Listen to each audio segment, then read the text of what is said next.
Bueno, vamos a arrancar así, nada, porque las clases de los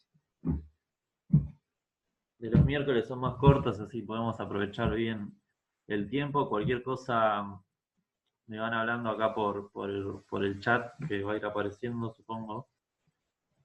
Así que bueno.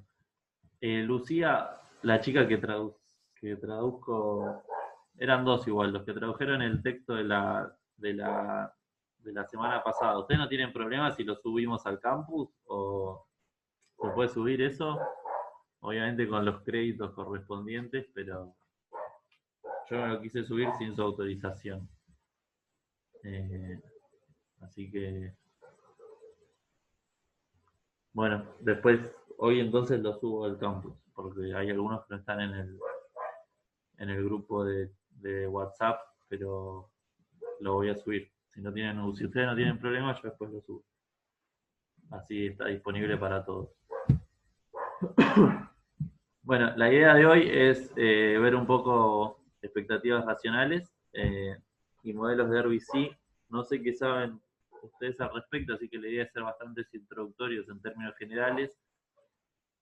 Llegar a ver las características más importantes de los modelos de expectativas racionales y sus aplicaciones fundamentalmente en los modelos de ciclo real de negocios y analizar un poco eh,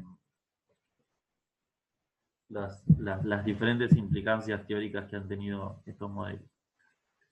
Hay dos bibliografías obligatorias que son el capítulo, dos papercitos chiquitos, dos apuntes, uno el de Maddox y Carter, que es A Child's Guide to Rational Expectation, y el de Breivik y Gardner, que es Teaching RBC. Muy sencillo los dos. El segundo tiene algunas complicaciones de la matemática, donde se mete mucho. Ahora van a ver igual los tipos de modelos que son y van a entender por qué les digo esto, pero se mete mucho con la modelación estocástica y, y la microfundamentación de algunas cosas que no las vamos a ver. Vamos a ver quizá más que nada las consecuencias teóricas más importantes de la forma de microfundamentar y de las conclusiones que tienen los modelos. ¿Está bien? Y como bibliografía complementaria les cargué el capítulo 5 de un libro de Snowden y Bain que a mí personalmente me sirve mucho. El libro de Snowden y Bain es un libro que está ordenado por, no sé si llamarla escuelas de pensamiento, pero sí por programas de investigación. No sé si ustedes qué vieron cuando tuvieron, o si tienen alguna materia de epistemología de la ciencia o de historia del pensamiento. Ustedes ya cursaron historia del pensamiento algunos, ¿no? Ahora cuando se cambió el programa. Con el nuevo programa estamos cursando ahora. ¿La están cursando ahora? ¿Y qué están viendo?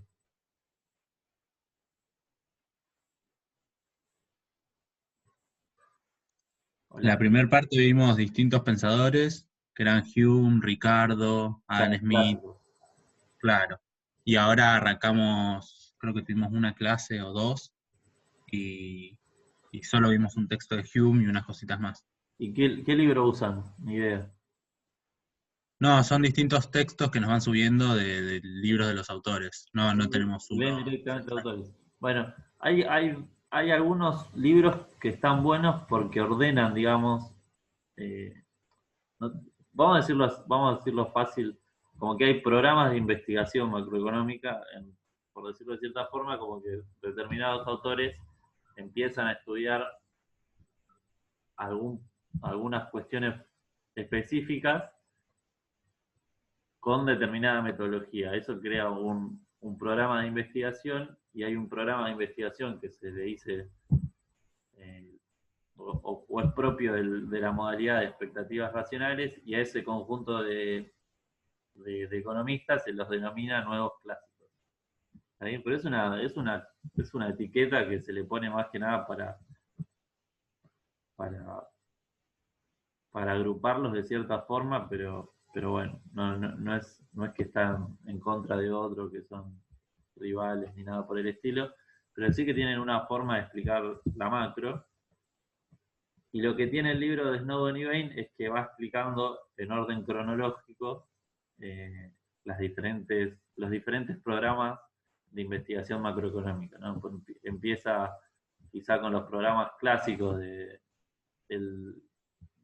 los estudios de Ricardo y de Smith y de Marx, y después ya empieza con los clásicos, cuando estaba los primeros clásicos de Marshall, etcétera. Después ya se mete con los postulados keynesianos, después con la síntesis neo-keynesiana, después con los postulados monetaristas y la metodología de investigación propia del monetarismo y de Friedman, y después ya se introduce en los modelos de expectativas racionales. Entonces lo que tiene el libro de Snowden y Bain es que es una buena consulta, por lo general. ¿Por qué?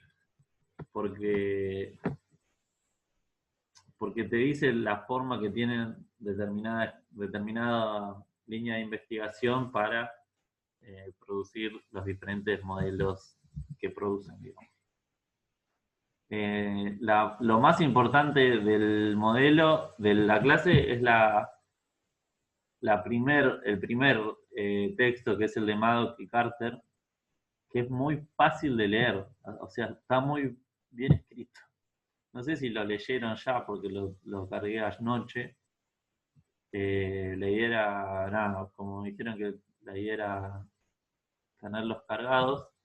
Pero lo que tiene el primer texto es que está planteado como una discusión de dos alumnos de grado. O sea, dos alumnos como si fuesen ustedes, digamos, en una discusión universitaria, plantear un poco las discusiones a favor y en contra de los teóricos de las expectativas racionales, porque por lo general a los modelos de expectativas racionales se los suele correr, digamos, por el lado de que pecan de ser muy irreales o de supuestos poco plausibles con la realidad, digamos. Y bueno, en esa discusión se comienza a dar esa charla entre dos estudiantes de grado, y a poco van como metiéndose adentro de qué son las expectativas racionales o qué manera de modelar o qué implican la formación de los modelos con expectativas racionales. ¿Está bien? Nosotros, si ustedes estuvieron viendo ya algo de historia del pensamiento, nosotros podemos decir que el debate macroeconómico, el debate económico básicamente, o la historia del método y la búsqueda de la ciencia económica durante muchísimo tiempo fue encontrar un equilibrio en los mercados que garantizara una matriz de cantidades positivas con precios positivos que sean estables desde el punto de vista dinámico y que además garanticen la limpieza de todos los mercados, o sea, que los mercados se vacíen en el sentido de que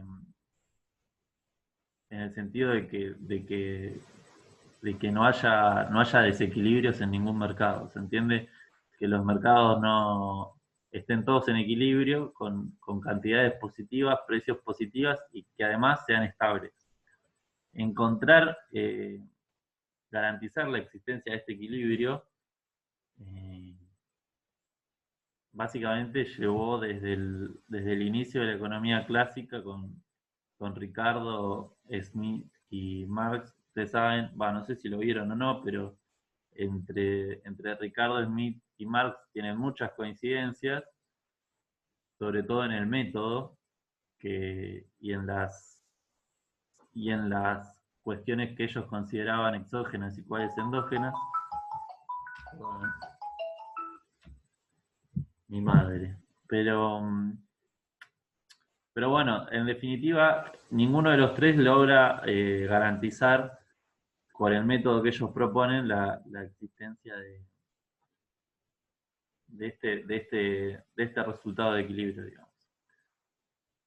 Al quedarse trunco la investigación macroeconómica en ese sentido, después surge en los análisis de la teoría subjetiva del valor, con Marshall, con la teoría del consumidor, con la teoría de la empresa que maximiza los beneficios, optimizando las técnicas de producción disponibles y la eficiencia marginal del capital y la eficiencia marginal del trabajo, de manera tal de que se igualen bueno, todo lo que ustedes ya saben del análisis marginalista microeconómico.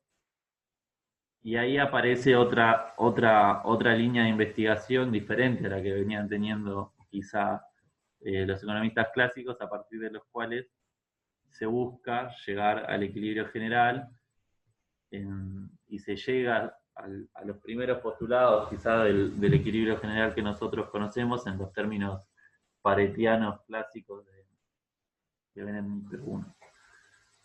Después, ante ese primer aproximación a equilibrio general, surgen un montón de discusiones teóricas que tienen que ver con las controversias del capital, con la controversia de Cambridge, que en otros años se daban, pero no vienen al caso. Lo importante que tienen que saber ahora es que había discusiones metodológicas que a muchas de ellas grandes, que hacían quizá tambalear la posición marginalista de la existencia de un equilibrio único en precios y en cantidades y además estable. Después de un montón de discusiones en este sentido,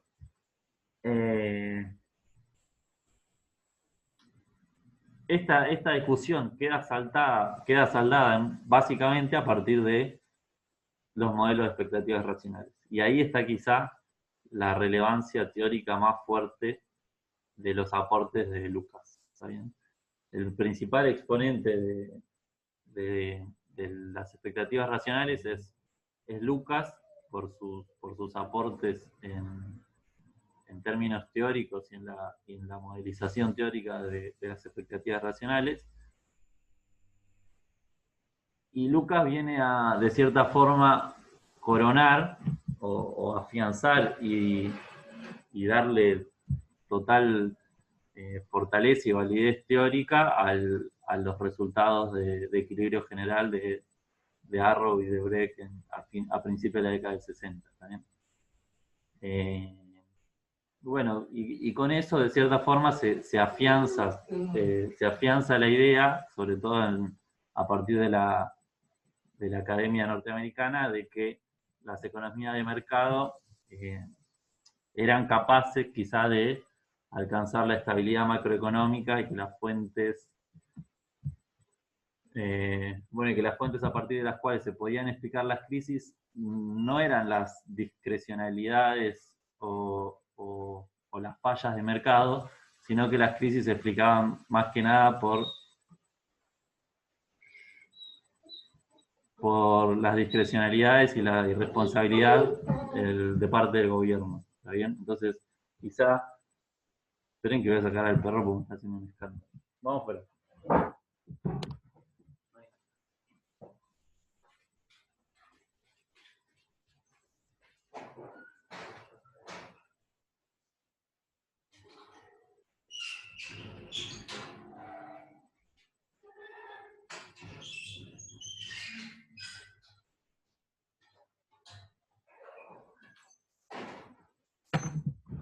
Perdón, bueno, entonces, básicamente este es un postulado que quizá había nacido ya en Friedman, que Friedman explica las crisis sobre todo las crisis financieras y empezando con su explicación respecto a la Gran Depresión de la década del 30.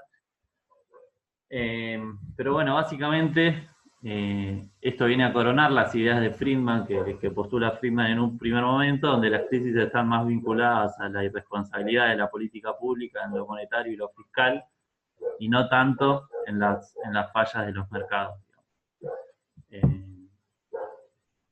Pero bueno, este era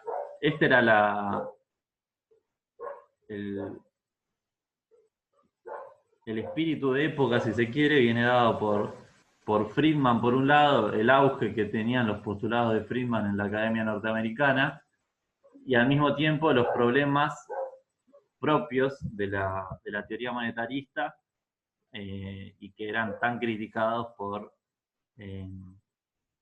los economistas post-keynesianos. O sea, por un lado teníamos a Friedman totalmente triunfante y o sea, totalmente triunfante desde lo discursivo, porque Friedman era una personalidad con mucha presencia en la discusión pública. O sea, era un tipo que, además de ser profesor de Chicago y tener además de ser profesor de Chicago y tener muchísimo prestigio académico, además era una figura pública que iba a los canales de televisión todo el tiempo, participaba de los debates públicos, no solo de Estados Unidos, sino también de Europa, o de los debates internacionales. O sea, era una figura pública internacional, al punto tal de que, no sé, ha venido acá, ha tenido presencia en discusiones latinoamericanas. Bueno, era un personaje de época muy, muy importante, y el cual tenía una postura hasta política definida, y ante esa situación se contrarrestaba una discusión teórica que había atrás contra economistas post-keynesianos, que de cierta forma se ve saldada con los aportes de Lucas. ¿Está bien? Que los aportes de Lucas son fundamentalmente las modelizaciones a partir de expectativas racionales. ¿Está bien? Este señor de acá era Lucas, y bueno, la idea un poco es analizar qué son las expectativas racionales. ¿Está bien?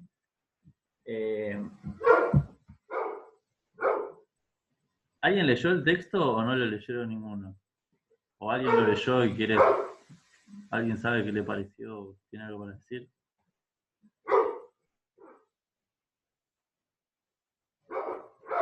No, nadie.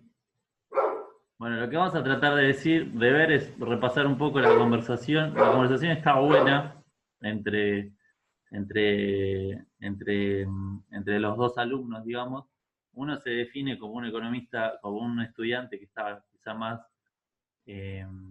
cercano a los postulados keynesianos y a ese ninguneo que se hace de las expectativas racionales, y el otro quizá está más cerca de los postulados monetaristas clásicos, y de cierta forma, ante las diferentes críticas que le va presentando el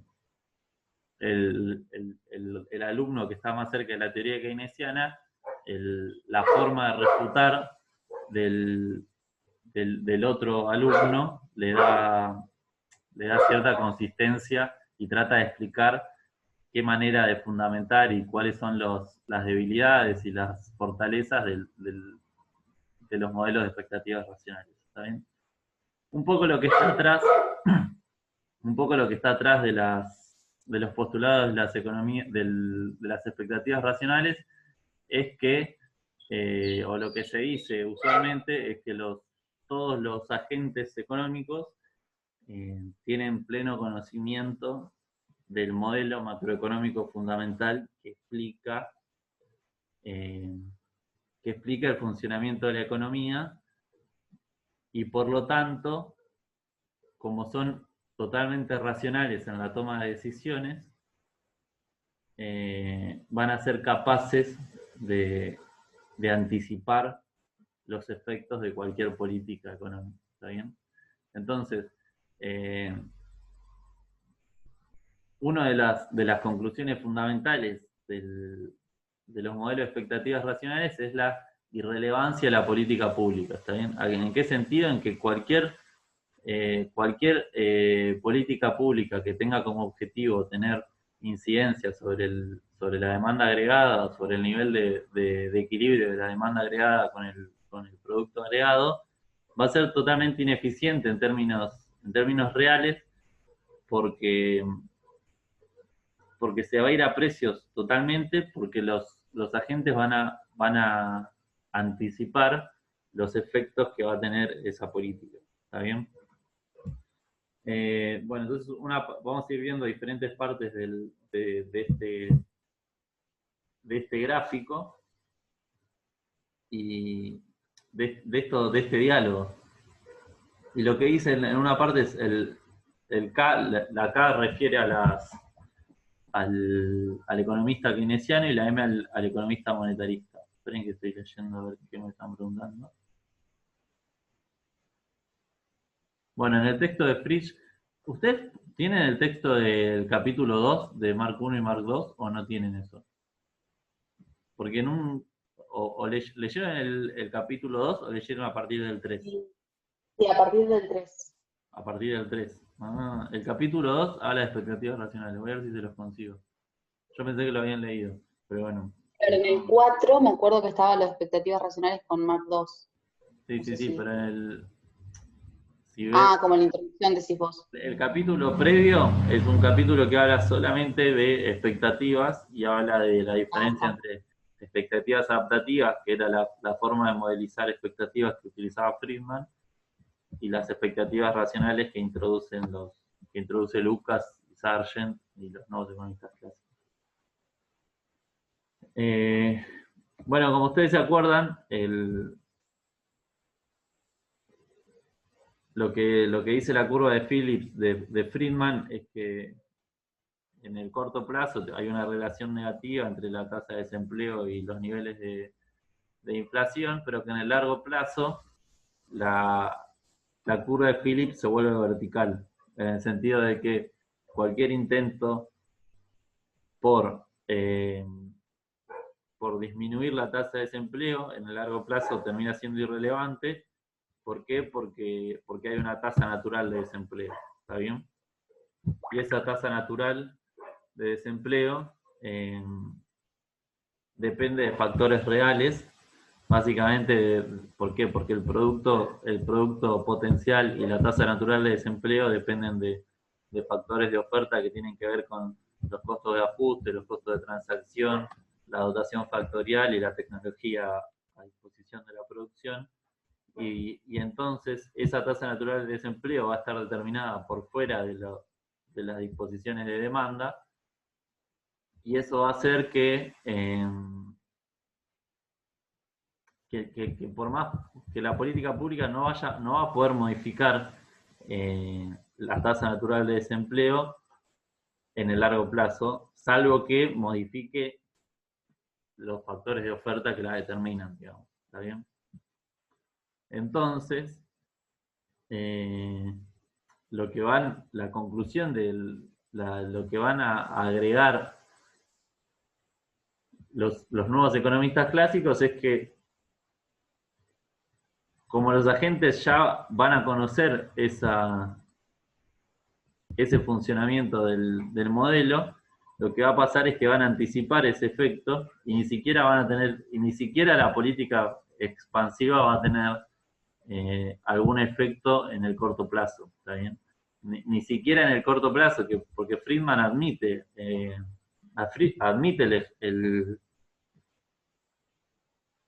que hay la posibilidad de que existan efectos de corto plazo, pero lo que dicen los nuevos economistas clásicos al introducir los análisis con expectativas racionales es que en el corto plazo tampoco van a haber política, tampoco van a haber efectos de política, y que si se decide aumentar, por ejemplo, los niveles de demanda por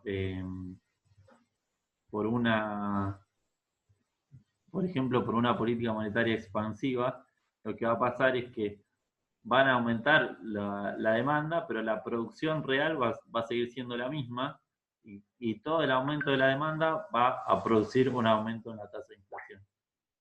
¿Entiende? En ningún momento, ni siquiera en el corto plazo, van a observarse mejoras en los niveles de demanda. Esperen que voy abajo. Y decía...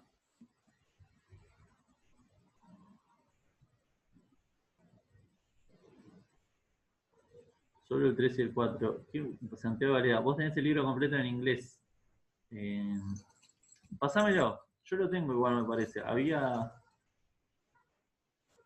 uno que estaba en español, pero voy a ver si lo consigo. Yo lo leí el capítulo 2 en español, pero no me acuerdo dónde lo tengo. Voy a ver si lo consigo porque también está bueno para leerlo. Ah, ahí va, leerlo tiene. Buenísimo. Yo sabía que estaba el capítulo. Creo que el año pasado lo dimos, ¿no? Vos, Federico, estabas el año pasado, ¿no? El año pasado lo dimos en español, pero hoy este año no lo encontré. Así que sí, ese lo vamos a sumar. El texto de Frisch, el capítulo 2 en español, es bastante simplificado para estas cosas. Sí, lo podemos poner tranquilamente. Aparte es muy cortito. El capítulo 2 de Frisch es muy cortito y les va a simplificar un poco el debate. Así que cuando lo pasen lo sumo al drive.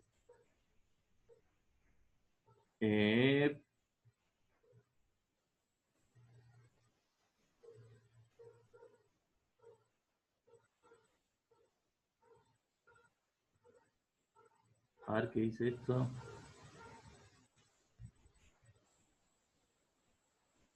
Dice, ¿de qué se tratan las expectativas? Es que la gente anticipa cuáles son los efectos de una política pública, ¿se entiende? O sea, por ejemplo, si nosotros vinculémoslo, si quieren, a la actualidad de Argentina, de que lo que ha sucedido, por ejemplo, en los últimos 10 años, por poner un número, o al menos 6 años, es que los problemas macroeconómicos parecieran repetirse constantemente, digamos, y hay un problema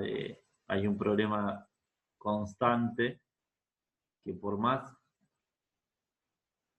que se han implementado diferentes políticas para tratarlo y se han intentado un montón de cosas y siempre parece caerse ante la misma problemática, digamos, que es la problemática de escasez de dólares, y que por más que se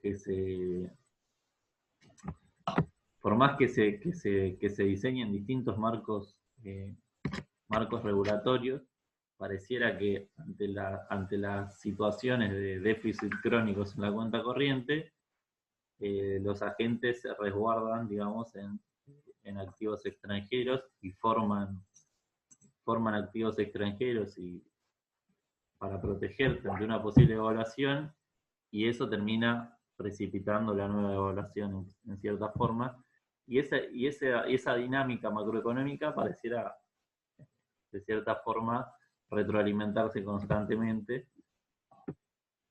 Y acá pasa lo mismo. Acá, por ejemplo, si alguien quiere hacer muchas veces pasa que pareciera que por más que uno quiera generar una política para ir en otro sentido y tratar de solucionar ese problema, suele suceder que pareciera que los mercados siempre descuentan que ese intento inevitablemente no va a tener efecto. ¿Está bien? ¿Por qué? Porque de cierta forma saben cómo funciona la economía argentina y... Esperen que...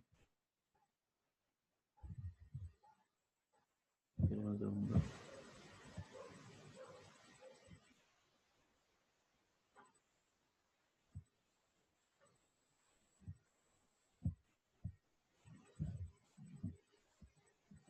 Bueno, de cierta forma descuentan cuál es el modelo macroeconómico argentino y los efectos de cualquier política parecen ser irrelevantes. O sea, acá un poco a mí me parece que la macroeconomía argentina funciona de ejemplo para la discusión actual. ¿Por qué? Porque para la clase de hoy, digamos, porque parece que la política macro, por lo menos en los últimos 6, 7 años, se han intentado diferentes estrategias de política, de estrategias eh, eh, contractivas en la política monetaria, estrategias más expansivas, estrategias de aumento, de promoción al consumo, estrategias de restricción, lo que sea, y siempre se llega al mismo resultado. Entonces, me parece que hay algo de fondo en la que determinados actores con poder de mercado, claramente, con poder de decisión, anticipan determinados fenómenos y de cierta forma terminan haciendo irrelevantes las decisiones de políticos. ¿Está bien?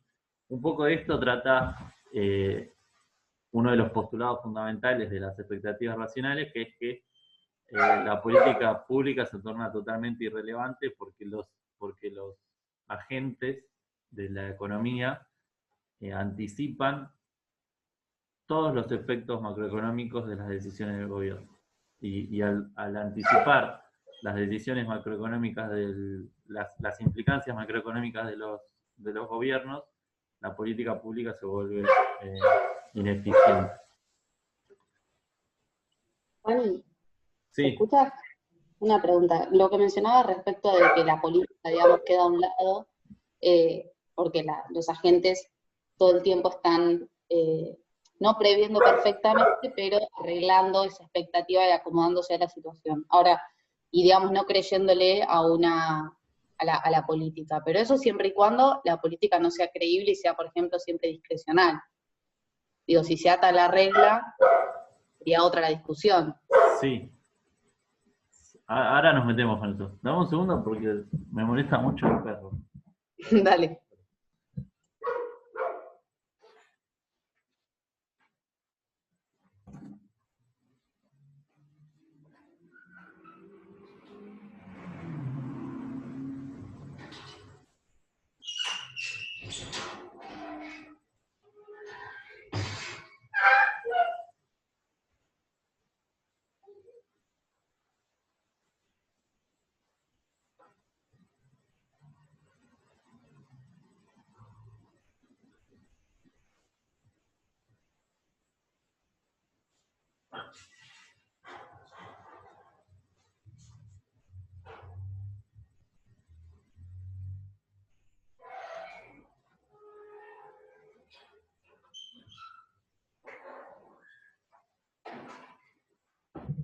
Bueno, vos mencionabas si le hacían caso o no a las reglas, ¿no?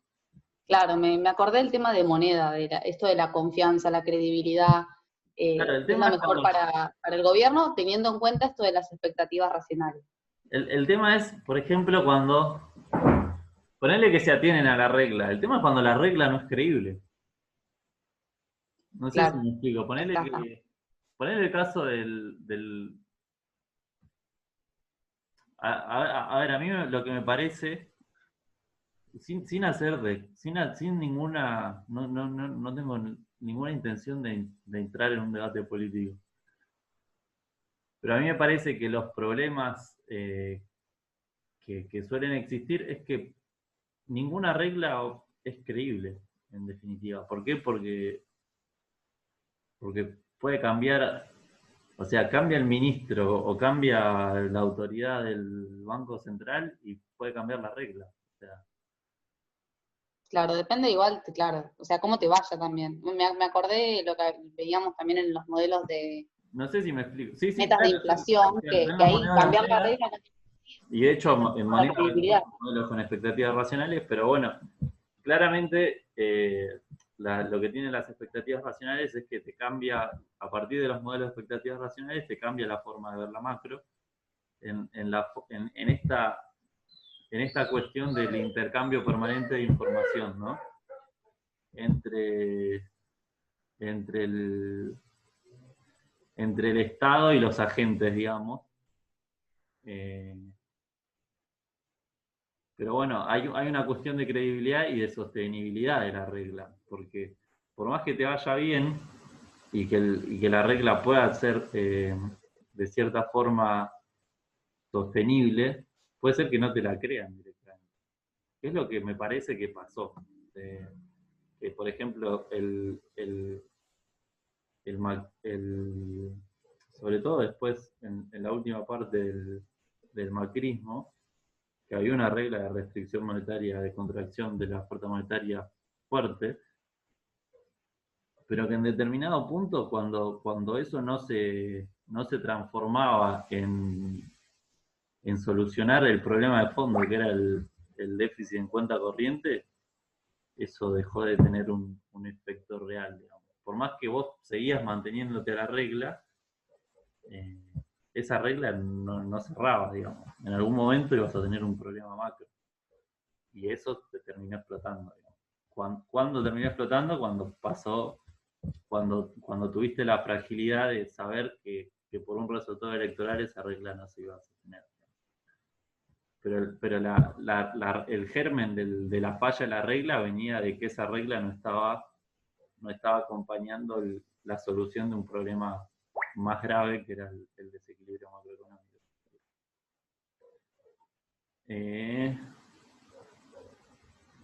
Pero sí, tiene que ver, siempre acá hay muchas cuestiones de credibilidad y de cómo los agentes interpretan las medidas de los gobiernos. ¿Está bien? Pero vamos a volver un poquito para atrás porque ya estamos yendo al final de la clase.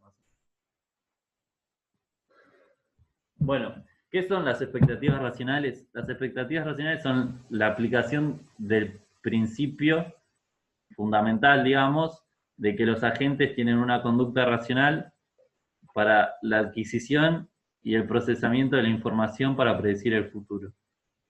¿Está bien? En el proceso de optimización económica, ya sea de maximización de utilidades, maximización de beneficios, minimización de costos, elección sobre la técnica más óptima de producción, etc.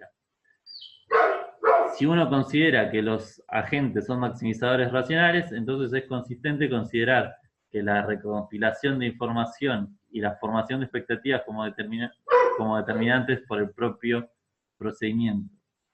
Acá hay una nota importante que no viene, o sea, viene al caso porque hay muchos modelos de expectativas racionales que además suponen previsión perfecta, ¿está bien? Pero una nota importante es que expectativas racionales no es lo mismo que previsión perfecta. O sea, que haya previsión perfecta es que además de conocer el modelo, yo tenga total previsión sin incertidumbre de las variables en el futuro. Eso no es lo mismo. O sea, hay un abismo en todo lo que tenga que ver con incertidumbre y riesgo que diferencian los modelos de expectativas racionales con los modelos de expectativas racionales y previsión perfecta. Eso es importante aclararlo, porque muchas veces parece que es lo mismo, pero no es lo mismo. Acá, bueno, el economista keynesiano, si se quiere, plantea, esperen que no tengo el chat abierto.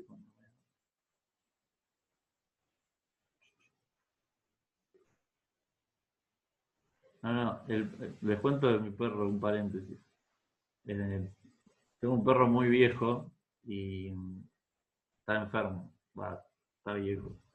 Y lo tengo medio malcriado al punto de que duerme adentro y a esta hora ya quiere estar adentro. Ahora como que le dije, bueno, los últimos meses que le quedan le voy a cumplir todos los caprichos, pero a esta hora se pone re intenso. Y ahora quiere estar adentro, claramente, pero ahora lo eché y está en la puerta haciendo un berrinche.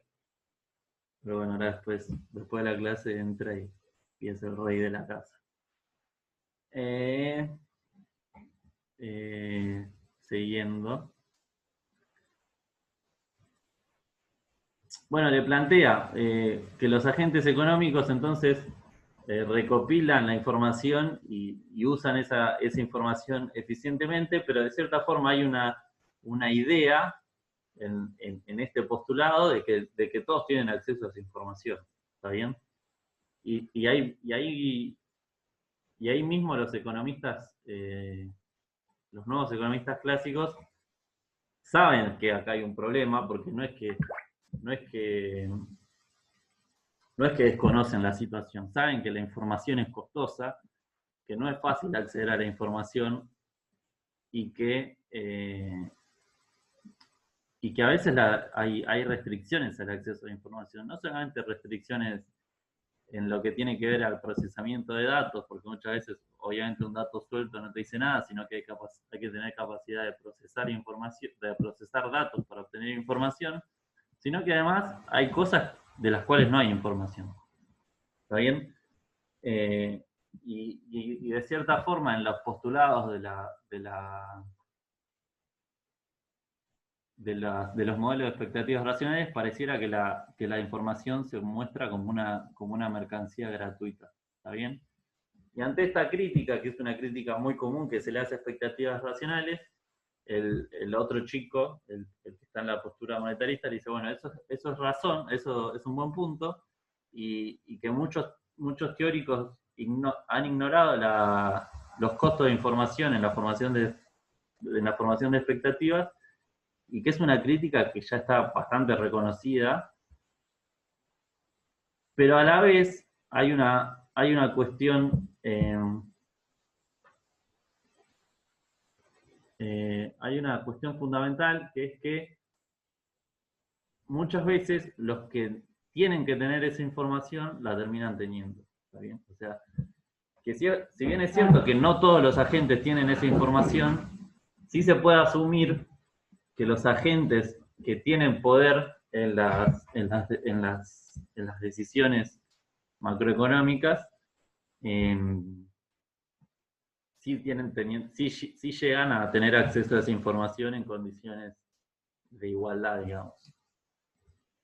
Y después ahí se ponen a discutir un poco de que, por ejemplo, las decisiones de consumo y ocio, que casi todas, o sea, todos los modelos, una característica muy importante de los nuevos modelos clásicos es que están muy microfundados, ¿está bien? Todos parten de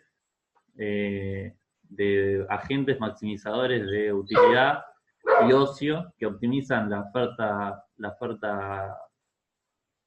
de trabajo a partir de una maximización intertemporal de trabajo y ocio y consumo, básicamente, de la misma forma que lo hacen las firmas, tratando de descontar los beneficios del trabajo en todos los periodos siguientes de tiempo. Y esto genera que, bueno, ahí se plantea una discusión y dice, bueno, pero mi papá, que trabaja en una empresa, no sabe cómo descontar los beneficios futuros de trabajar una hora más o una hora menos. Y bueno, y ahí el estudiante quizás monetarista le dice, bueno, pero ahí pasa otra cosa, que es que si bien tu papá no lo hace, no hace esa cuenta en su cabeza, el que sí la hace es su jefe, digamos. Su jefe sabe interpretar de cierta forma las expectativas futuras del funcionamiento de los mercados, y esto puede generar y esto incide en la toma de decisiones que la gente, que la empresa realice, ¿no? Y de cierta forma va a incidir en las decisiones de todos los agentes. ¿Está bien? Y el otro le responde, sí, obviamente, me puedo dar cuenta cómo buenas expectativas sobre el futuro pueden incidir sobre los niveles de producción y de empleo. pero que eso no tiene que ver con la forma en la cual los gobiernos forman, las agentes forman expectativas, ¿está bien? O sea, la relación entre el nivel de empleo y las expectativas obviamente existe, pero no está relacionada con la forma en la cual los agentes forman las expectativas, ¿está bien? Y este resultado, esta conclusión, que es quizá la conclusión más importante de los nuevos clásicos, que es que no hay campo para la política de gobierno, porque cualquier política de gobierno va a ser irrelevante, depende crucialmente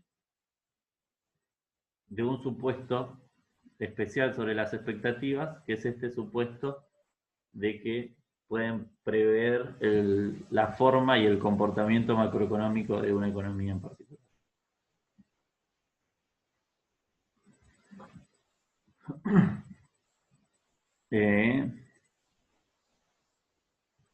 Bueno, ¿cómo se forman los modelos teóricos de las expectativas racionales? Básicamente, ahí ya subieron al grupo de WhatsApp el paper, así que gracias a Federico. La mayoría de ellos trabajan con niveles de producción y precios que están determinados por la intersección de oferta y demanda, ¿está bien? O sea, los niveles, bueno, voy a repetir lo que está escrito, pero los niveles de producción y precio están determinados por lo que ya conocemos todos como oferta y demanda agregada. El punto central son qué forma y qué determinantes tienen esta oferta y esta demanda agregada, ¿está bien? Como nosotros conocemos que ya vienen ya no solo de los postulados monetaristas, sino de los postulados neoclásicos en general, la teoría neoclásica toma como determinante de la oferta. ¿Ustedes ya cursaron Economía Internacional o alguno la está cursando? La cursaron en el primer cuatrimestre, ¿no?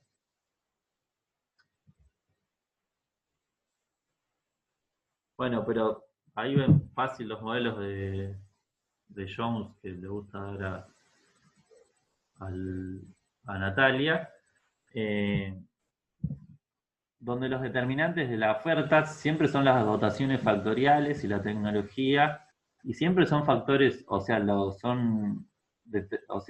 oferta y la producción de bienes y las cantidades que se ofrecen están determinadas por los precios de los factores, por la dotación factorial y por la tecnología. Siempre son factores de oferta. Eso, si se quiere complejizar más, se pueden introducir modelos con costos de ajuste, con costos de transacción y alguna modelización especial para que tenga que ver con la modalidad en las cuales las empresas optimizan sus estructuras de producción, pero centralmente siempre la oferta está determinada por cuestiones relativas a la tecnología y a la naturaleza de los factores de producción, ¿está bien? De la acumulación de capital, de las capacidades de aprendizaje de los trabajadores, de las capacidades de acumulación y de complementariedad entre el capital y el trabajo, de la capacidad de las empresas de tener mayor velocidad de ajuste ante cambios tecnológicos. Bueno, en definitiva, la oferta depende siempre, y sobre todo en los modelos nuevos clásicos, de factores de oferta, ¿está bien? Y esto hace que de ninguna manera las políticas de demanda puedan afectar a la oferta agregada. Esto es totalmente contrario a los postulados post-keynesianos que plantean la centralidad que toma la demanda efectiva en la determinación del producto, sobre todo en el largo plazo, y en el rol que tiene que tomar hasta incluso el Estado para sostener la demanda efectiva en un rol de estabilización del producto. Acá se dice exactamente lo contrario. el producto es totalmente exógeno. Lo que se produce depende fundamentalmente de factores de oferta y la curva de oferta es vertical, ¿no? En este extremo de la teoría neoclásica, la oferta es vertical, de manera tal que la producción no puede desviarse del ingreso natural. Acá no estamos hablando ya del ingreso del ingreso potencial, como se lo llama, sino que en la economía neoclásica ya estamos hablando de un ingreso natural, ¿está bien? ¿Por qué un ingreso natural? Porque está dado hasta por características naturales del sistema económico, como que se trata de recaer sobre, bueno, esto es lo que tiene que ser, digamos, ¿está bien? Y así como hay una tasa natural de desempleo, que no podemos pretender que haya una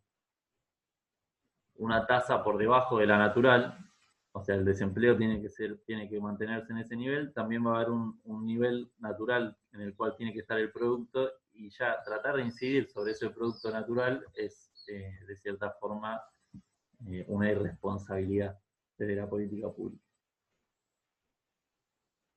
¿Y cuál es cuál es el nivel que adquiere ese producto natural?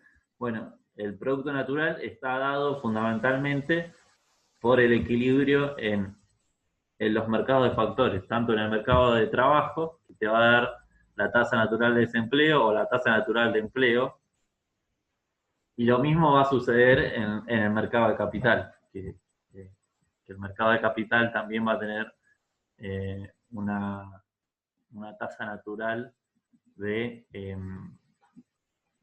utilización del capital instalado. Vieron que existe como ustedes saben, existe la medición de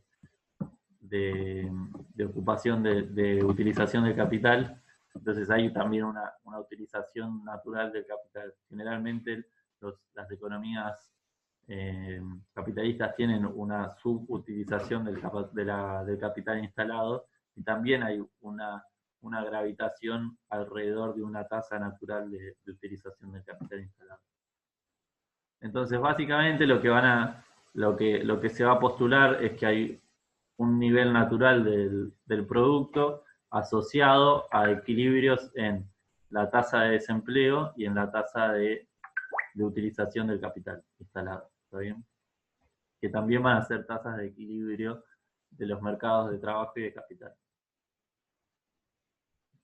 Y acá es lo que le decía, la curva de oferta es totalmente vertical. ¿Por qué? Porque la oferta está determinada básicamente a partir de factores de oferta o determinantes de oferta que vienen dados por la competencia factorial, las rigideces las no rigideces en los precios, los costos de transacción, los costos de ajuste, la tecnología disponible, la competencia, etcétera, etcétera, etcétera.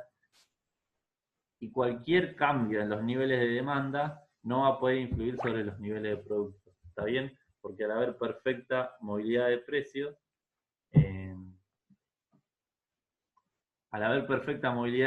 y los precios pueden subir cuanto quieran y bajar cuanto quieran, ante cambios en la demanda, lo único que van a modificarse van a ser los precios. ¿Está bien? Tanto los precios de los bienes como los precios de los factores.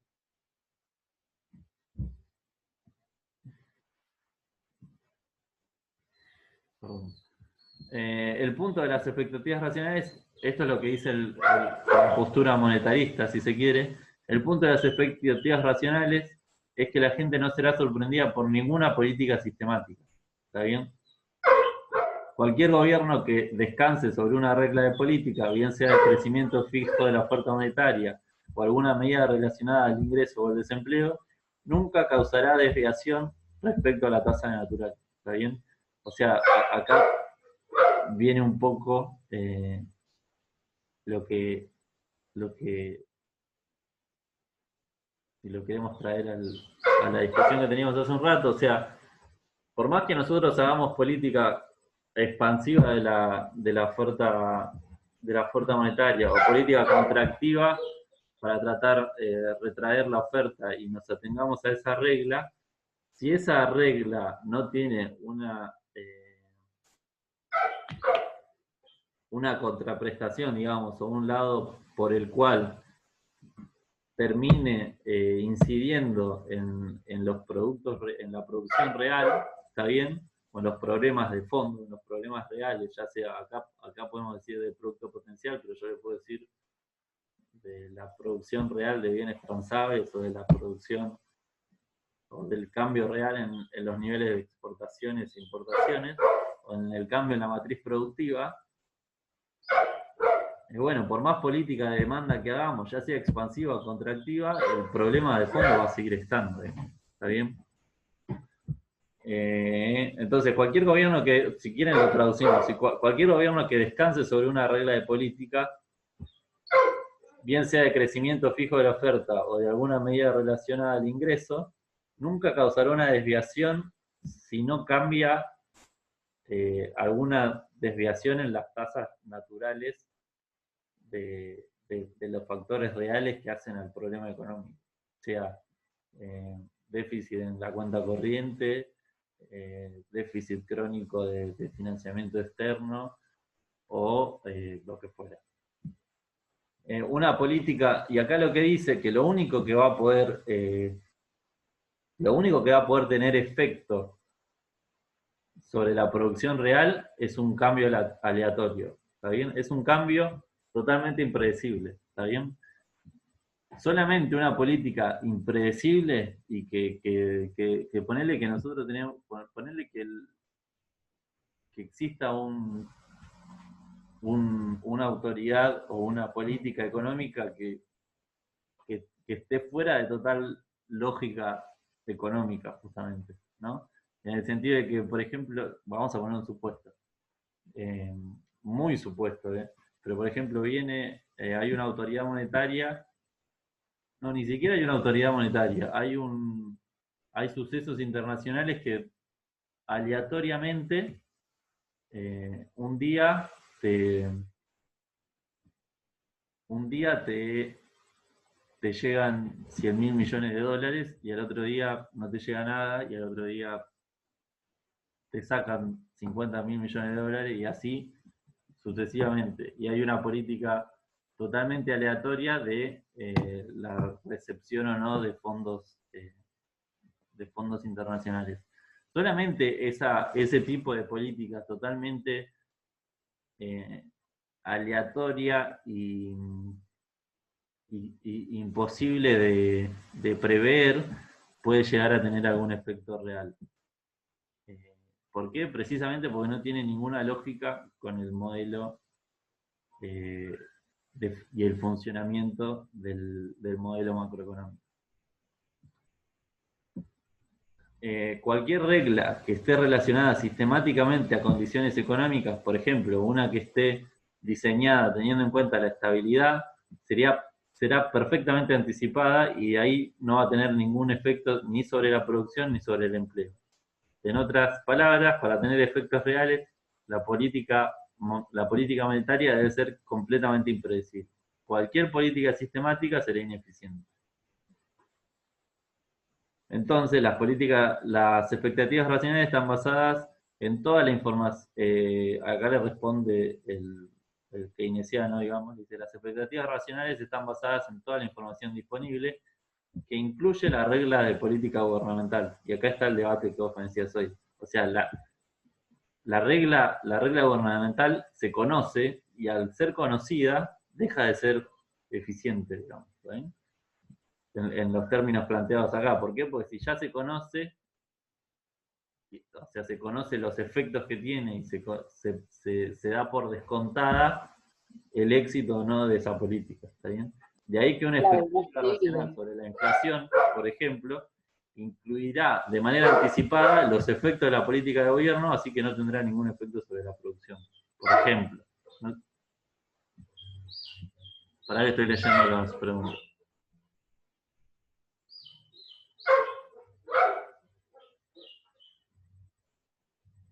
Sí, es una visión. O sea, claramente, un poco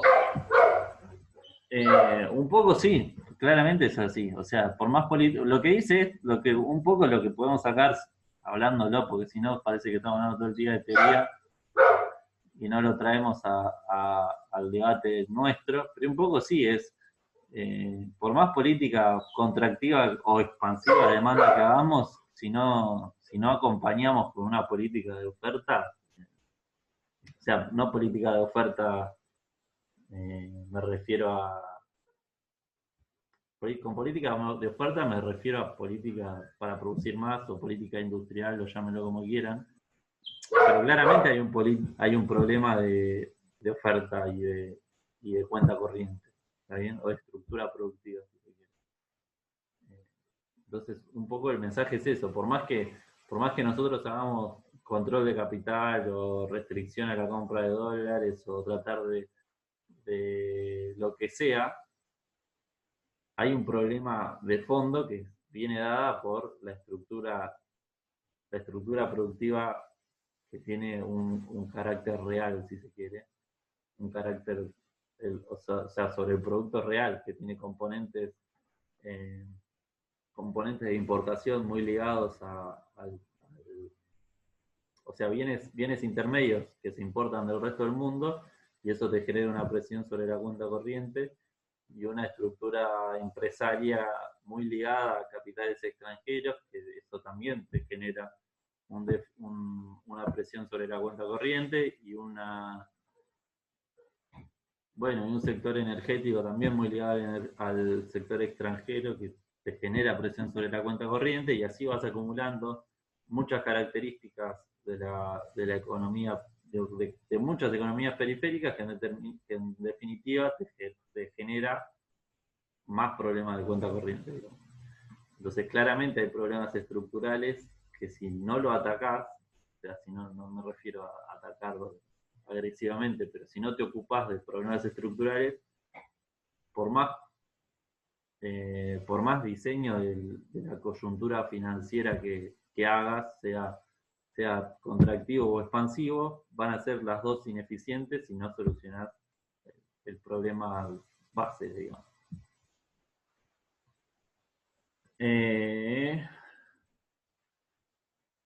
Esto ya lo vimos. Bueno, ¿qué hora es? Se asume extrema neutralidad del dinero. Está bien, acá lo que estamos diciendo al respecto. La inflación es totalmente anticipada por la totalidad de los agentes económicos y no hay efectos reales de la política monetaria. O sea, si hay una política monetaria expansiva, eso no tiene ningún efecto en los niveles de producción y al contrario, tiene efectos inmediatos sobre los niveles de precios. ¿Está bien? Esa es una crítica bastante grande que se le hace.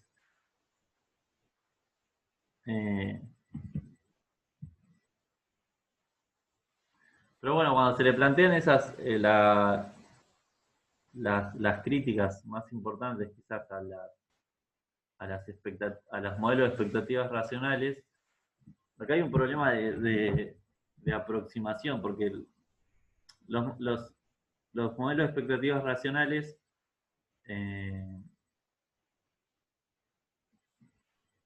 se alejan mucho desde donde surgen, de los supuestos que, que adquieren. Digamos, los modelos de expectativas racionales proponen supuestos bastante irreales cuando se los ve desde, desde los modelos más tradicionales, que tratan de ser lo más cercanos a la realidad posible, pero sucede que tienen buenas interpretaciones, por lo menos, bueno, no es para mí, no es que es lo que pienso yo, pero tienen buenas interpretaciones de política, digamos. Explican bien el funcionamiento de varios mercados y de mercados relevantes. Entonces, cuando suele haber problemas de aproximación, digamos, de decir, bueno, los supuestos se alejan mucho a la realidad, o esto que vos decís no se cumple. Bueno, ahí suele la defensa que suelen presentar los teóricos de las expectativas racionales, dice, bueno, el modelo puede fallar, no es más que una aproximación, pero ahí sucede un problema de lo que se llama el problema de la extensión de los modelos o de la aplicación de los modelos cuando se los quiere sacar del marco teórico de referencia, ¿está bien? Entonces, ahí hay un debate, es que si la teoría se corre de la realidad para estudiar fenómenos económicos, ¿está bien? O sea, ¿por qué? Porque de cierta forma lo que termina sucediendo es que la teoría se para de una forma de relatar los fenómenos económicos a partir de un mundo que de cierta forma no existe, ¿está bien? ¿Por qué? Porque dice, bueno, supongamos un mundo donde los agentes son hiperracionales, donde la información es gratuita, donde no hay problema para procesar la información, donde no hay problema para conseguir esa información, y además todos los agentes conocen los mercados, conocen los fundamentos macroeconómicos que hacen al funcionamiento de los mercados. Y además no hay rigideces en precios. Entonces, bueno, de cierta forma ese mundo se aleja mucho de la realidad. Entonces, lo que pasa en la política pública dice, bueno, ¿qué se hace? Si este mundo que presenta, este mundo teórico, no existe, ¿de qué me aplica a mí saber que este mundo no existe? Para explicar a mí mi naturaleza macroeconómica. Y ahí hay dos respuestas, digamos. Hay una que dice, bueno, lo que hay que hacer es hacer que la realidad se parezca a la teoría, digamos. En vez de hacer que la teoría se parezca a la realidad, hay que hacer que la realidad se parezca a la teoría. Y eso tiene postulados que podemos estar más de acuerdo, digamos, que todos tengan acceso a la información, generar mejor información a disposición del público, que todos los agentes tengan acceso a fuentes confiables de información. Pero también tiene postulados que no están tan buenos, o podemos estar de acuerdo o no, pero por ejemplo, que nosotros, digamos, saquemos todas las regulaciones del mercado de trabajo como para que los salarios, si tienen que caer, caigan todo lo que sea necesario. Nada, en principio es polémico. Después podemos ver si estamos de acuerdo o no, pero a priori es polémico. O decir, asumamos que todos los mercados van a estar en equilibrio permanente, constante, y que no va a existir más el desempleo, y todo desempleo va a ser voluntario. O sea, el que quiere estar desempleado va a estar desempleado porque quiere. Básicamente eso es el desempleo voluntario, o porque no está dispuesto a trabajar al salario de mercado. Eso obviamente necesita que el precio del trabajo baje libremente todo lo que quiera bajar. Y para eso hay que quitar un montón de regulaciones, ya sea salario mínimo, derecho del trabajador, lo que fuera, que si uno quiere llevar, básicamente si uno quiere llevar la teoría a la práctica, hay que hacer desaparecer el Estado de Derecho, más o menos. Entonces ahí hay toda una cuestión ontológica de un debate de si hay que hacer que la teoría se parezca a la realidad, o que la realidad se parezca a la teoría. Bueno, esto, lo que le decíamos hoy, se asume extrema disponibilidad de información, básicamente a costo cero y con fácil accesibilidad y capacidad de procesamiento. Y esto no está en línea con los costos reales de producir y acceder a la información y a los datos relevantes para la toma de decisiones. O sea, en la realidad, la capacidad de adquirir, generar y procesar información es costosa, por definición. De hecho, De hecho, hoy, o sea, las consultoras y los think tanks que producen información son escasos y las empresas pagan mucha plata para hacerse con esa información, digamos. Nada, la realidad es que es costosa y que en general la mejor información se produce en los mejores centros de análisis macro, y esos mejores centros de análisis macroeconómico obviamente no le van a dar la información a un precio cero, sino que hacen valer la producción de información que realizan y el análisis macroeconómico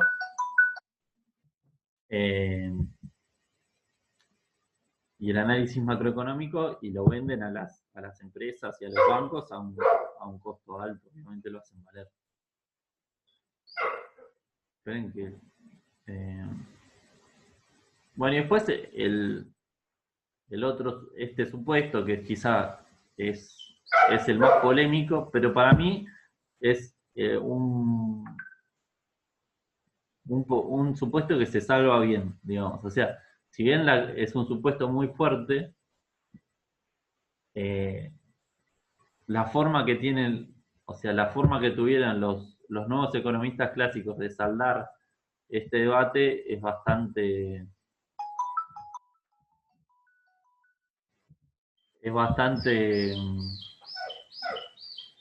satisfactorio para mí. Lo que dice es, se asume que los agentes conocen el modelo macroeconómico a la perfección y que con información perfecta pueden prever o anticipar los resultados de política económica. Y lo que le responde el alumno, el que está más en línea con los pensamientos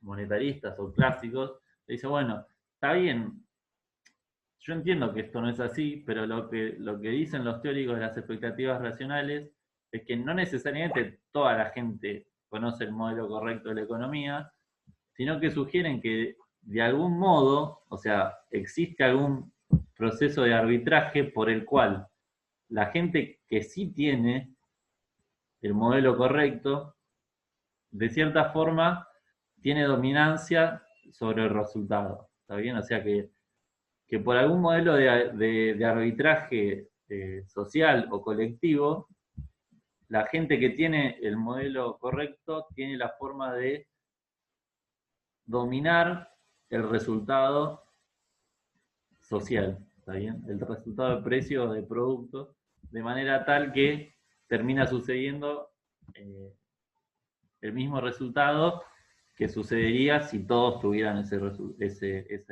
modelo, ¿está bien? Lo que dice es que los que tienen el modelo correcto van a dominar el resultado de cierta forma, porque si existe, los que tengan el resultado incorrecto, por estar mal informados, van a tener pérdidas por esa mala información, y de cierta forma van a prevalecer aquellos que tengan el modelo correcto. ¿Está bien? Esto tiene un cierto sentido, y aparte lo remata con una frase de Keynes que dice: las acciones basadas en anticipaciones erróneas no sobrevivirán por mucho tiempo. De cierta forma, acá tiene un desliz quizá con la cuestión de expectativas adaptativas, en el sentido de que hay un cierto aprendizaje quizá, pero no está visto por una cuestión de errores crónicos. Como ustedes saben, uno de los problemas más importantes de las expectativas adaptativas es que siempre tienen errores crónicos, ¿está bien? Siempre hay un error sistemático. En expectativas racionales eso no sucede. Si hay un error, es aleatorio. O sea, si hay un error es porque hay una cuestión impredecible y aleatoria que sucedió y que hizo modificar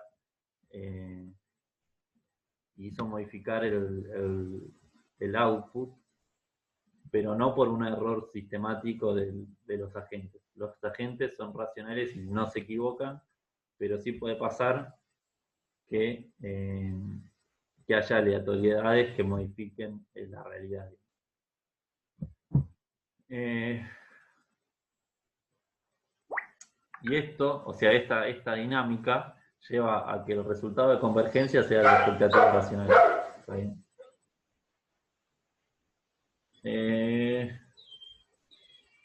Bueno, y la última crítica es la validación empírica, ¿está bien? La validación empírica que de cierta forma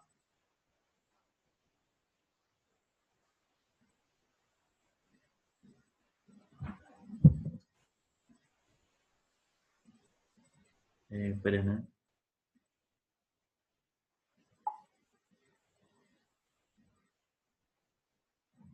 La validación empírica que de cierta forma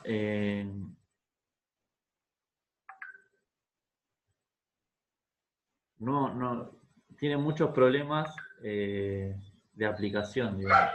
¿Por qué? Porque es muy difícil tener un estudio empírico que garantice o que fundamente o que respalde la existencia de los modelos o la validación, la validez de los modelos de expectativas racionales. ¿Por qué? Porque hay hipótesis cruzadas y hipótesis conjuntas que es difícil validar conjuntamente, porque si falla si hay una no convalidación de las hipótesis conjuntas, no sabés cuáles de las hipótesis es las que fallan. Porque por un lado tenés que validar que los agentes tengan el modelo correcto, que haya información perfecta, y bueno, todo lo que hablamos, y que si no se verifica alguna de esas cuestiones, no es que el modelo falle en sí mismo, sino que puede haber aleatoriedades, y todas estas cuestiones hacen que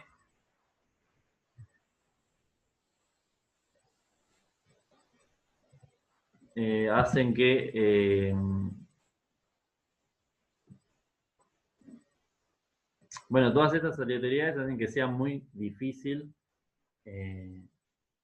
demostrar la falsedad de una teoría. ¿Bien? Uno de los problemas quizá de las teorías macroeconómicas es que son muy difíciles de falsear. Y así como son muy difíciles de validar y decir, bueno, esta teoría es totalmente aplicable porque es cierta y hay elementos que la fundamentan, también son muy difíciles de falsear, en el sentido de que es muy difícil decir, bueno, esta teoría no sirve porque tal cosa. ¿Está bien? Entonces lo que termina pasando es que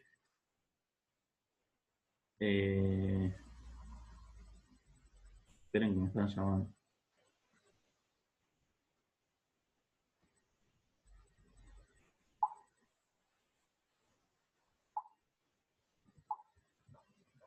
Y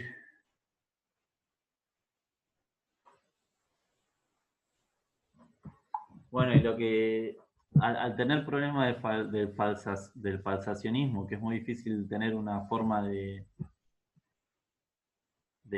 falsear y decir, bueno, esta teoría termina siendo no válida, hay diferentes estrategias para decir, bueno, vale, no vale, mediciones econométricas, etc.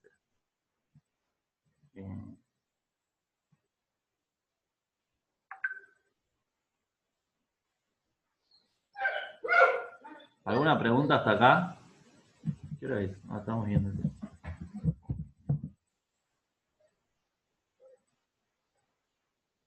No sé si quieren preguntar algo.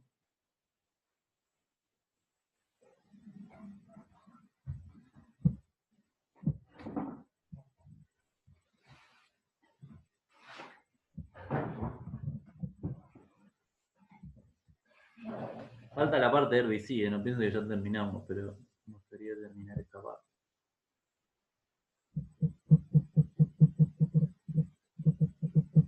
Bueno, ahí vengo. Ya seguimos.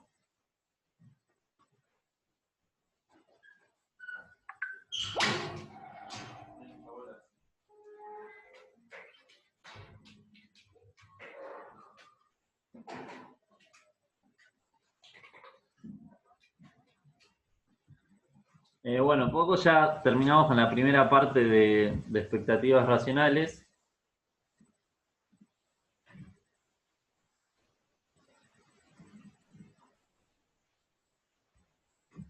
La crítica 2 y 4. No, son dos cosas distintas. La crítica 4 es las cuestiones de información. Es decir, la información es... de que la información se plantea como... de que la información se plantea como una mercancía de costo cero, básicamente, que todos tienen acceso a la información, y en realidad la información es un bien escaso.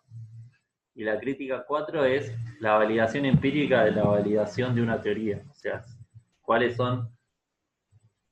Lo que dice la crítica 4 es que en realidad la teoría es muy linda teóricamente, pero que no tiene... sí, capaz que dicen lo mismo, pero está mal si dicen lo mismo. Ah, sí, está mal. Esto de abajo no le des bola. Ahora lo modifico. Una hipótesis conjunta. Claro, esto es lo que cambia. Como hay una prueba de hipótesis conjunta donde hay una teoría económica y un modo de formación de expectativas, cuando falla la prueba, cuando falla la validación de la prueba, no sabes si falla porque la teoría de expectativas racionales en sí misma está mal, o porque el modo de formación de expectativas es incorrecto. Entonces, al tener hipótesis conjuntas, o sea, al tener que se tienen que validar muchas hipótesis para validar la teoría. Perdón, profe, no escuché eso último.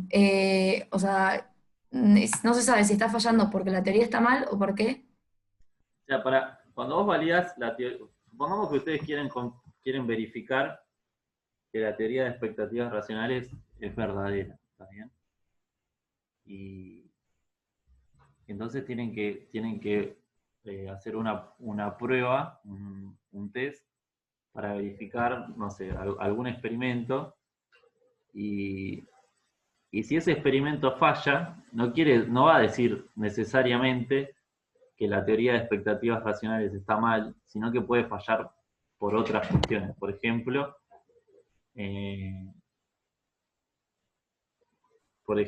que no había acceso a la información, o que hubo alguna falla estocástica y que hizo que los agentes se equivocaran, o que por determinada razón hubo una falla en la regla de política o lo que fuera, pero lo que digo es que al haber una hipótesis conjunta,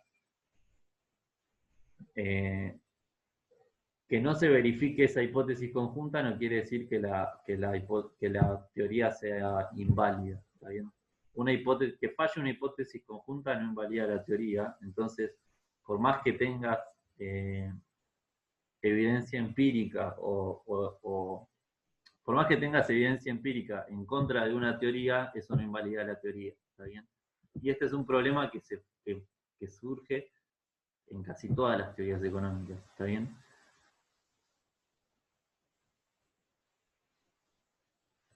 Claro, sí, en el texto da algunos ejemplos de esto, pero este en general, el problema de la validación empírica es un problema que está en casi todas las líneas y modelos macroeconómicos. En el sentido de que, como casi todas son teorías de validación conjunta, donde hay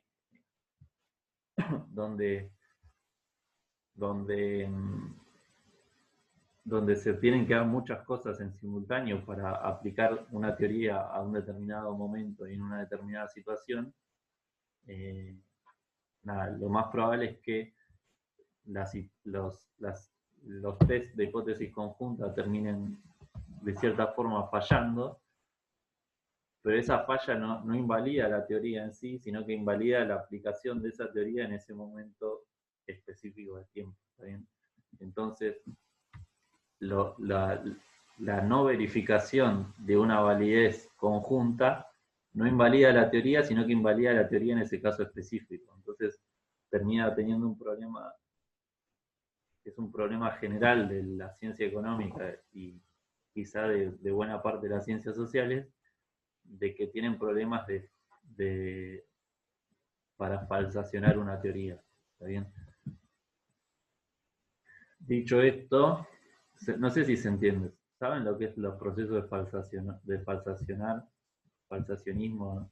No sé si lo vieron, pero de cierta forma, una de las diferencias que tienen quizás las ciencias sociales con las ciencias básicas más relevantes, es que las ciencias básicas tienen procesos de falsacionismo más claros. O sea, si un experimento falla, directamente se desecha una teoría o un determinado postulado, y en las ciencias sociales los procesos de falsacionar una teoría son más complejos.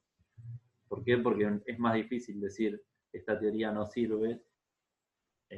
¿Por qué? Porque lo más probable es que la validación empírica falle en algún punto. Sí, sí. A mí, Lo que tengo sí una puede consulta. suceder es que cada vez tenga más evidencia a favor de una teoría, ¿sí? que cada vez pueda corroborar, y tenga mayor peso de prueba sobre una teoría en sí, pero es más difícil que a partir de una respuesta, de una no validación empírica, yo pueda desechar una teoría. ¿Se entiende?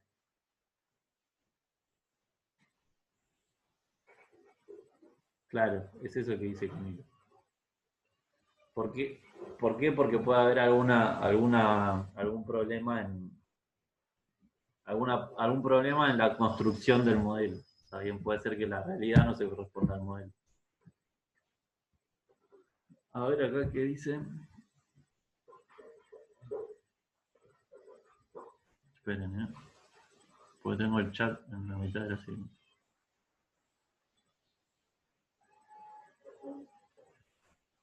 A mí no me cierra como una teoría puede llegar a tener tanto apoyo, la teoría que sea, no solo esta, sin antes. Bueno, pero ahí pasa lo que yo les digo.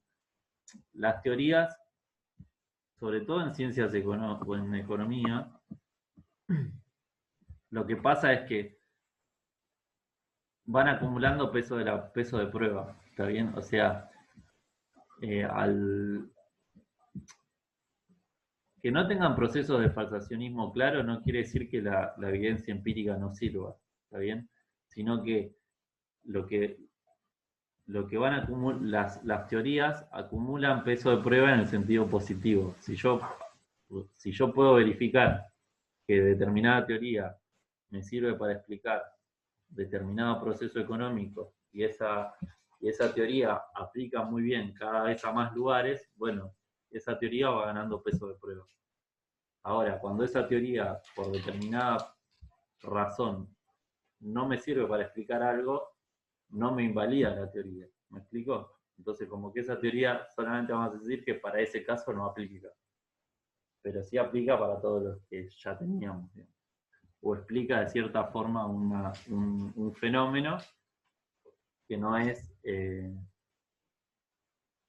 pero puede no explicar otro. ¿Está bien? Entonces, si en determinado contexto una teoría económica no nos sirve para explicar lo que está sucediendo, suele pasar que ese suceso no invalida la teoría en sí. Esa teoría va a seguir estando y va a seguir buscando otra evidencia en la cual funcione correctamente ese modelo. ¿Me explico? Como que a diferencia de las ciencias duras, donde cuando tenés una evidencia empírica en contra te destruye la teoría, acá tener una evidencia empírica en contra no te destruye nada, solamente te dice que en esa experiencia no es aplicable ese modelo. Un poco funciona así.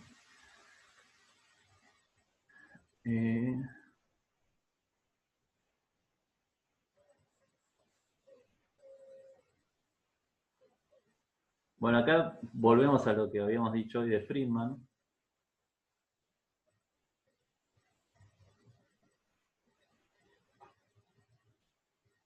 Acá volvemos a lo mismo de Friedman.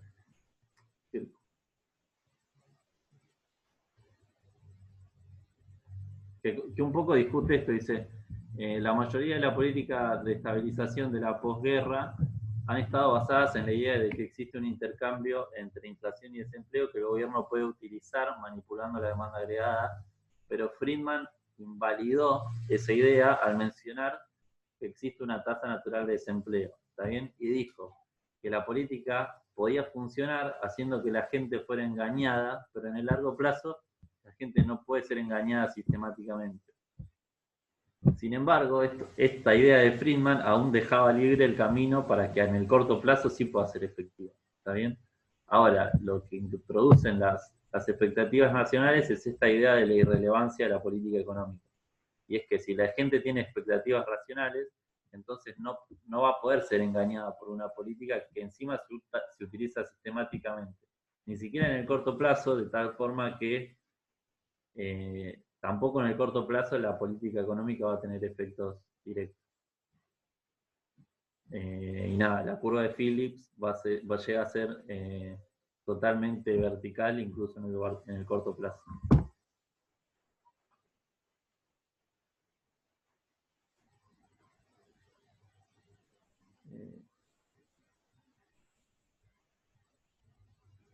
Bueno, esta es un poco la respuesta que le hice, que si bien tiene un montón de fundamentos, lo que le dice el keynesiano, dice, bueno, vos entiendo la teoría, todo lo que está diciendo, pero en el fondo hay un componente ideológico de que la teoría dice que el Estado no tiene que intervenir en ningún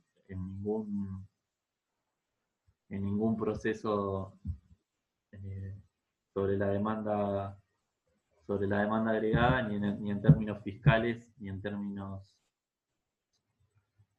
fiscales, ni en términos monetarios, y eso claramente tiene una connotación política, pero bueno, se acepta ahí.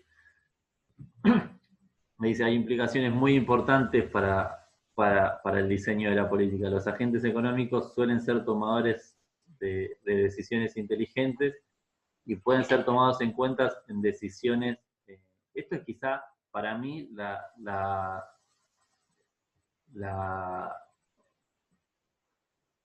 novedad más importante que introducen los teóricos de las expectativas racionales, que es que cambia la forma de ver la política económica, ahí en el sentido de que constantemente hay que tener en cuenta la forma en la cual los agentes económicos privados interpretan y perciben las decisiones de política que toma el gobierno. O sea, las decisiones, lo que incorpora, o sea, antes de la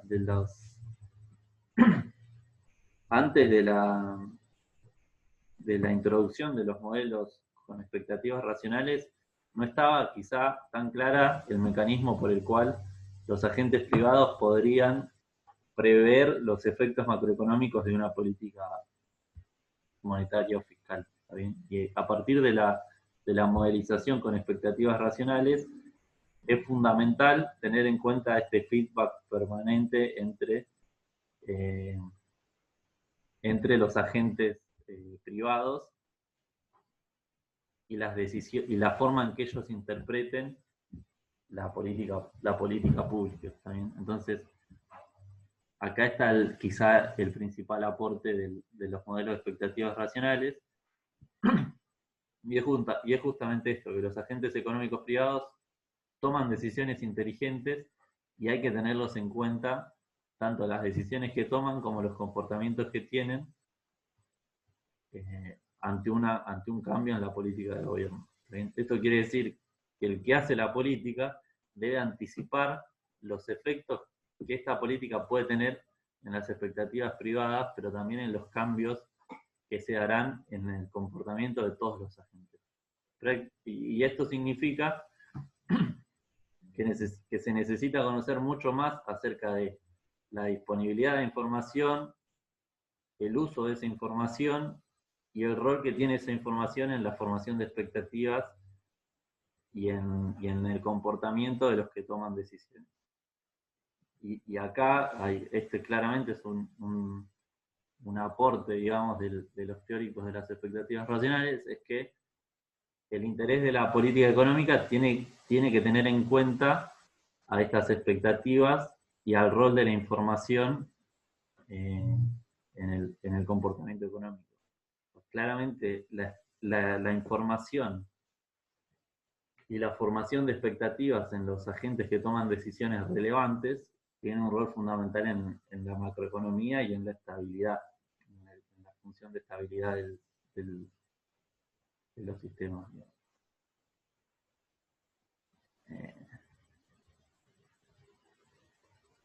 Y en los términos que estamos viendo, estamos diciendo que, o sea, sí, solamente, o sea, las políticas de demanda agregada serían ineficientes, tanto la monetaria como la fiscal.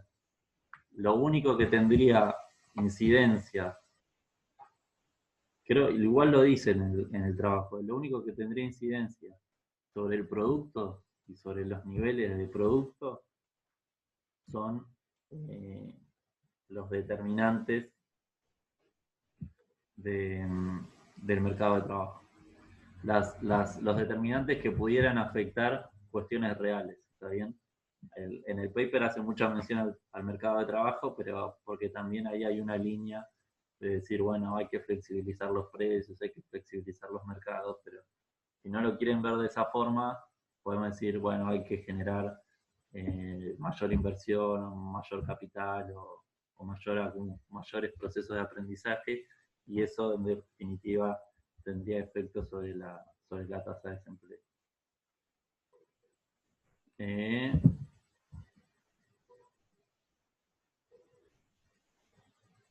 Esto ya lo vimos.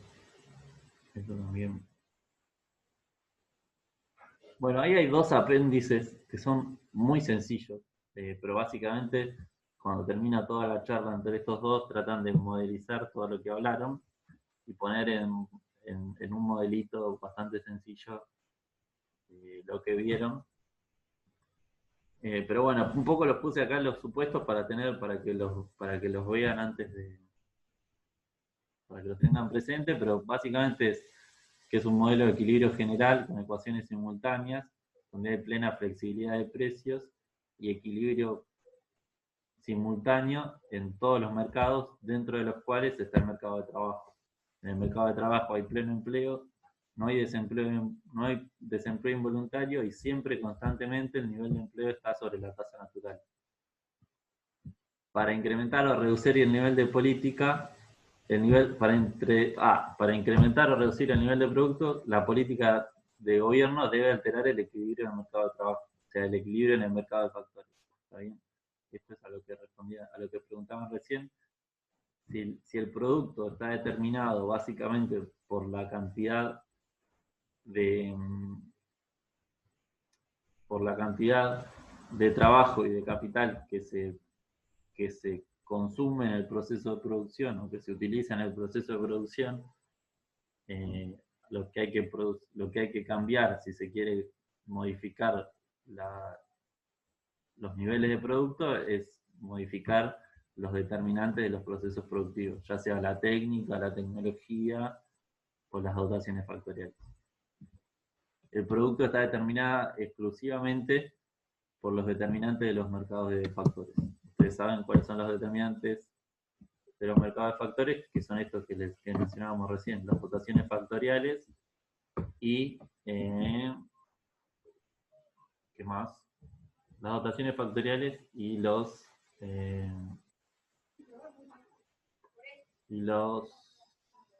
dotaciones factoriales y las cuestiones que hacen a las técnicas de producción. También los requerimientos industriales de producción se van a dar por las técnicas disponibles, básicamente.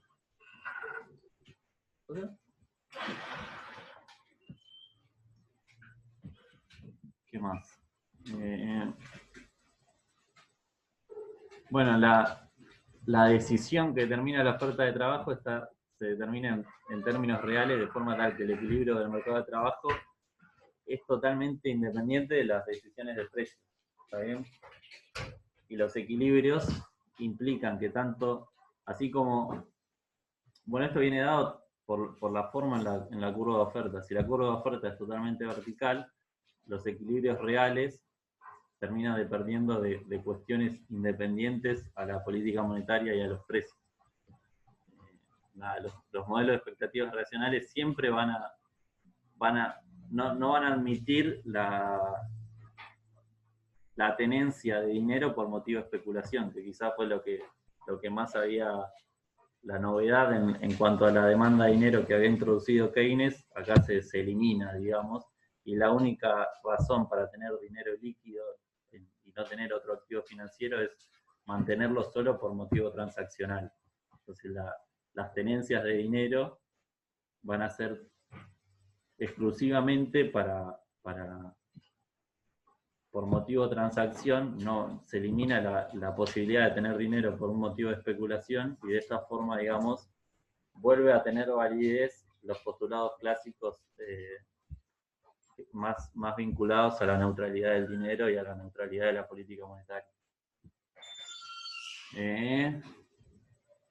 Bueno, ¿alguna duda respecto a esto? Creo que esto está más o menos claro. Esto último es importante, que medio que no lo dijimos, pero es importante, que los modelos, en los nuevos modelos clásicos, el motivo para tener dinero es motivo de transacción, y se elimina quizás los motivos especulativos introducidos por Keynes. Pero bueno, los modelos de RBC son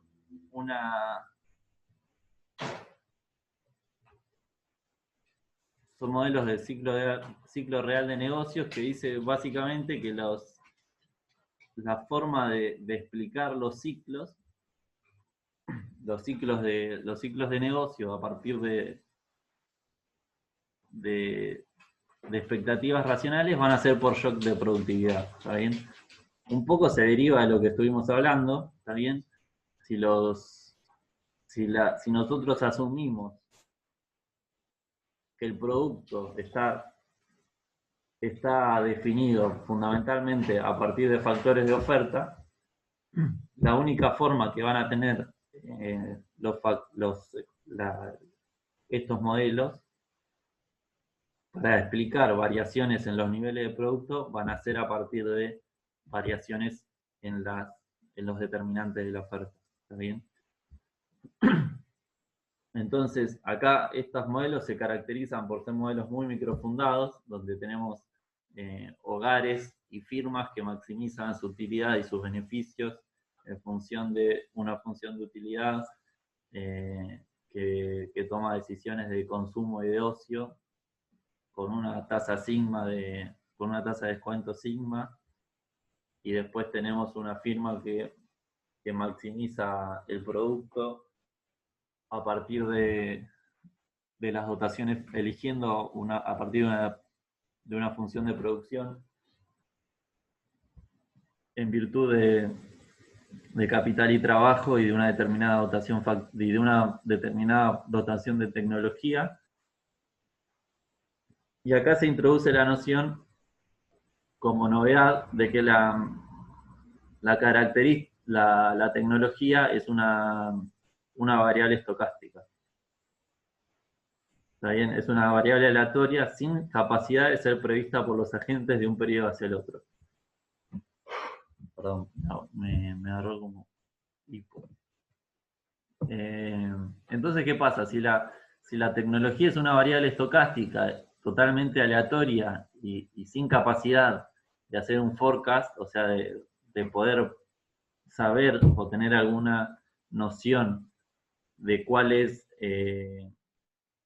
la cantidad de tecnología que va a haber en el periodo siguiente, lo que termina sucediendo es que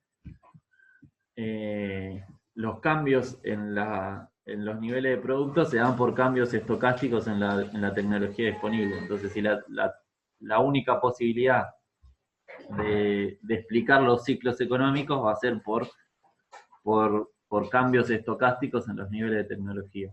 ¿Está bien?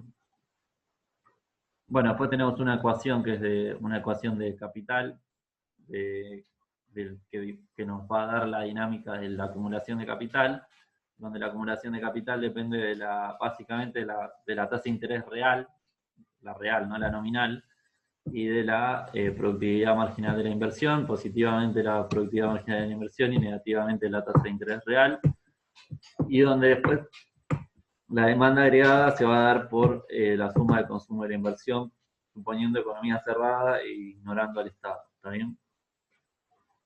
Hay equilibrio en el mercado de bienes, y para la solución del modelo no se plantea esta ecuación donde hay infinitos periodos, porque acá nos tenemos que meter con cuestiones matemáticas de control dinámico y va a ser un lío. No es la idea tampoco que a esta altura de la carrera sepan hacer optimización dinámica, por lo menos para la resolución de este tipo de problemas. Entonces el paper va a trabajar básicamente con una función de utilidad de 2 periodos, con una optimización a una tasa de descuento sigma y nada más. Pero bueno, ¿cuáles van a ser un poco lo que ya se deriva de todo lo que estuvimos hablando, digamos, porque acá no va a haber ninguna novedad, pero que es que la variable que va a definir las variaciones en el producto va a ser el nivel de tecnología, que es la variable aleatoria. ¿Está bien? Entonces, todos los niveles, todos los aumentos en los niveles de producción en este esquema van a ser por modificaciones aleatorias en la productividad derivada de variaciones aleatorias en la tecnología disponible. ¿Está bien? Entonces los cambios en los niveles de productos son fundamentalmente explicados por cambios impredecibles en la tecnología. Y esto sirve, en cierta forma, para lo que pasa es que esto tiene una fortaleza para explicar las fluctuaciones del producto en términos de expectativas racionales, pero al mismo tiempo tiene una debilidad, que es que exogeiniza de cierta forma la explicación a la existencia de los ciclos. ¿Está bien? En vez de darle una explicación económica a los ciclos reales de negocio y decir, bueno, acá hay un proceso económico subyacente que puede explicar determinada dinámica del producto, lo que va a decir es, el producto, las variaciones reales del producto se deben fundamentalmente a shocks tecnológicos que son totalmente estocásticos y que no tienen una naturaleza puramente económica, sino que vienen dadas por una naturaleza estocástica de los descubrimientos tecnológicos.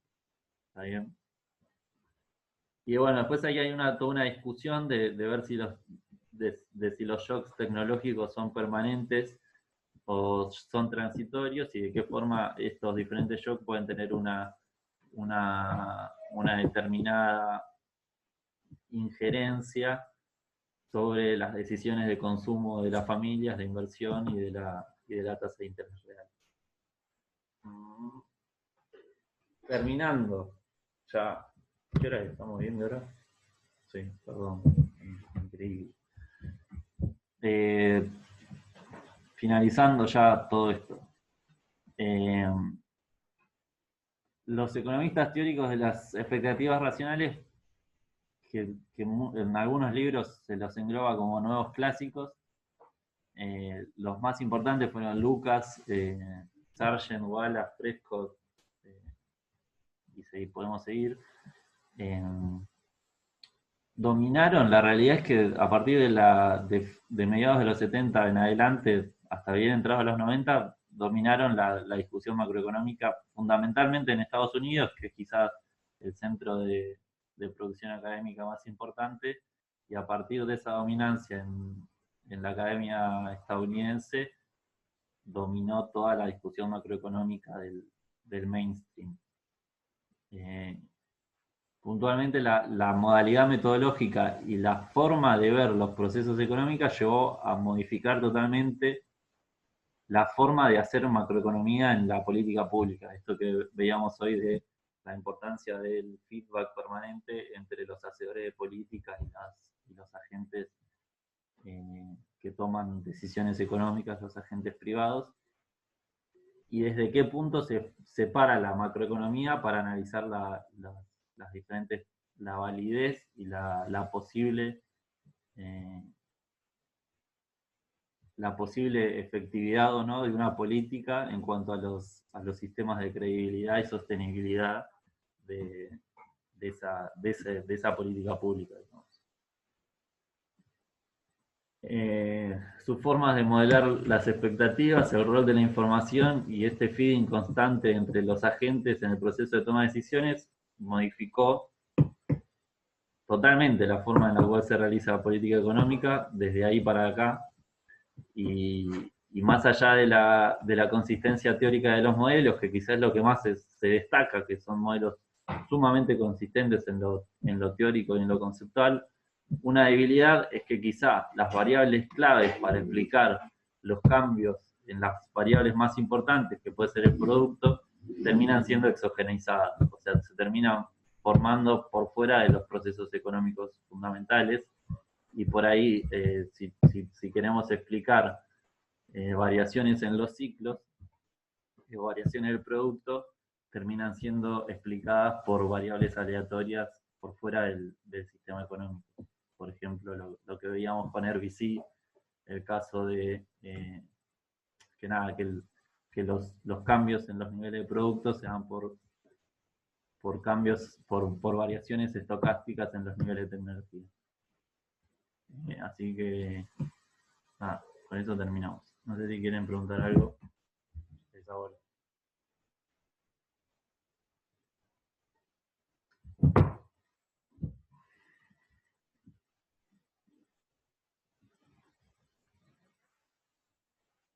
Si no, terminamos.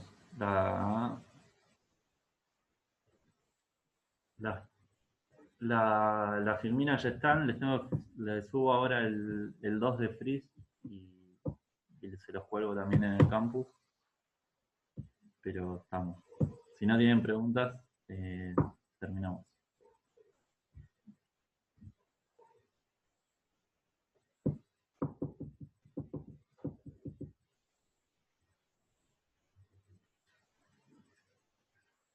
Sí, sí, el 2 de Freeze léanlo, porque también son re cortitos los textos y se leen re fáciles, así que vamos a aprovechar que el capítulo de 2 de Freeze está en español y vamos a sumar.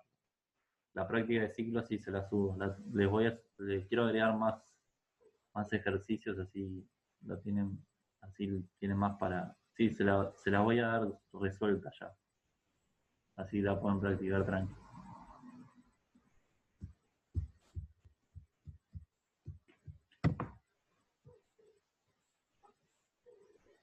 Bueno, nos vemos. Descansen. Hasta la próxima. Chao, profe. Chao, gente. Listo, vamos a salir.